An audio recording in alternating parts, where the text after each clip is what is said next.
Normal drinkers. You know, those people that say that they can just take it or leave it. Or those people that just go and have 1 or 2 drinks and then go home. Well, I wasn't like that, and I used to look at those people in envy. But in this video, I'm going to explain exactly why normal drinkers aren't so lucky after all. Hey guys, Leon Sylvester here. For those of you that are new to the channel, welcome. Now, just before we get into the video on normal drinkers today, I've put together a totally free training showing you the 3 biggest secrets that make stopping drinking effortless and enjoyable. You can get instant access to it by clicking the link in the description. Before I successfully stopped drinking, I had tried what everybody else told me that I should do. I tried willpower, I tried AA, and I tried moderating, but nothing worked. I always ended up back at square one. Well, in the video below, you'll learn about how willpower is not required to stop drinking. You'll learn how stopping drinking is actually enjoyable, and you'll also find out that there is nothing wrong with your personality. So click the link in the description to get instant access to that video.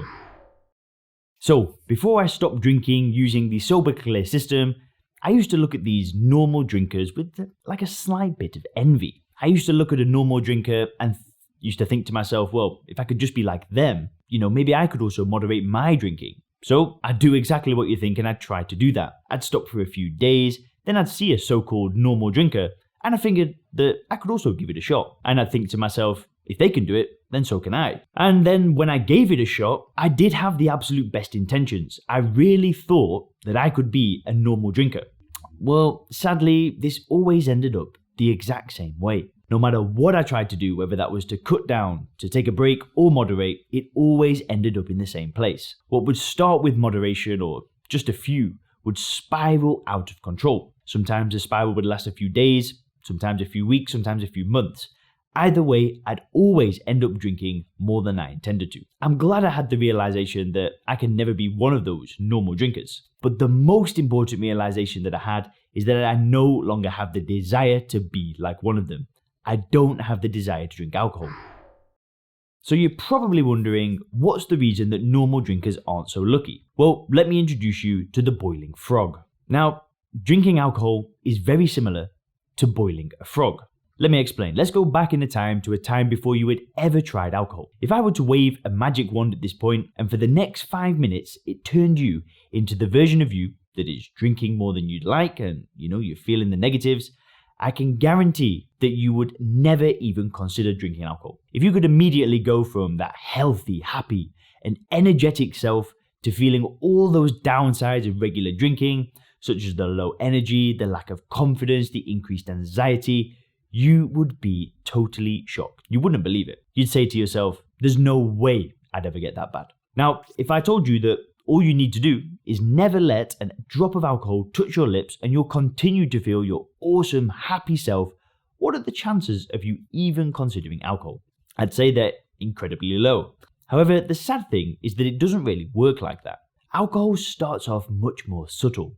A few drinks at some parties growing up, then a few times getting drunk with your friends. Well, I never drink alone, so it's not a big deal. Or I only drink at parties, the drinker tells themselves. Then before you know it, after you've got a bit older, then after a stressful day at work, a few glasses of wine becomes a little bit more tempting. And then the drinker thinks to themselves, well, I only drink a few drinks at home when I need to relax. Notice how the excuses continue as alcohol consumption increases. Well, for me, it got to a point where people would offer me like a spirit, like a cocktail in the daytime, and I would respond, I don't drink spirits unless I'm on a night out.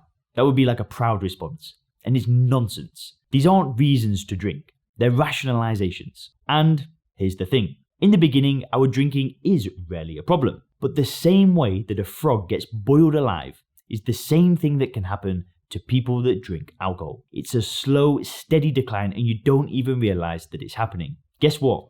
Those normal drinkers that seem to have everything under control, they're in the exact same pot as a problem drinker. The temperature is just increasing far slower. It makes no difference whatsoever.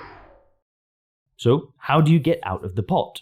Well, if you're drinking more than you like, and you've tried to become a normal drinker in the past and you failed, then the simple answer to your problem is to get out of the pot. And how exactly do you do that? Well, for regular viewers of this channel, you know that I always recommend a 2-step approach. The first is to study alcohol do the introspection on why you drink and take a first principles approach. Once you're able to reveal layer by layer that alcohol or ethanol is a fancy marketer poison, your desire to drink simply disappears. You can do this through reading books, you could take programs, you can watch videos, or you can hire a coach. Investing your time into studying alcohol will pay itself humongous dividends in the long run. There's a very, very big difference between getting sober and getting absolute clarity on alcohol, or getting sober clear. The second step is to go towards a better life for yourself. As soon as you stop drinking, you don't want to wait for some magical moment. You've got to get on with your life and start focusing on the amazing things that you can now accomplish. Stopping drinking shouldn't just be about stopping drinking. It should be about going full steam ahead and building a better life for yourself. When you're able to combine both understanding alcohol for what it is and going towards a better life without alcohol, that is the combination that you need to stop drinking. Guys, if you want to learn more about my story or some of the benefits that I have found to stopping drinking, then make sure to click the videos on the screen now.